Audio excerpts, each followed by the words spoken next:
नमस्कार प्रणाम। हम बानी अबे महेशपुर में और आज रहल 3 गो न्योता। पहला न्योता महेशपुर में सुरेंद्र पांडे जी के साथ में देखा तनी। सुरेंद्र पांडे जी हमारे रिश्तेदार अरविंद पांडे जी, राम बालक मिश्रा जी लौकतनी साथ में। देखिए इतने देर में भेटा गए ये बुधेश्वर शुक्ल जी। अब लागल है बात होके पूर्वांचल समाचार के वहाँ के प्रधान संपादक बनी, वहाँ के कुचायकोट के हई।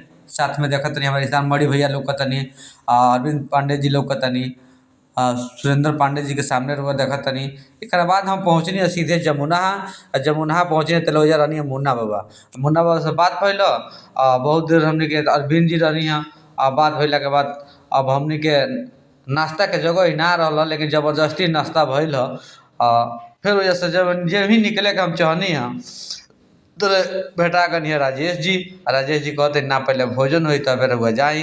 हम कहनी ना, एक खातिर हम क्षमा प्रार्थी बानी, हम भोजन नहीं कर सकत, ऐसे कि 4 गो न्योता कैले बानी, पेट में तनिको जगह नहीं खे।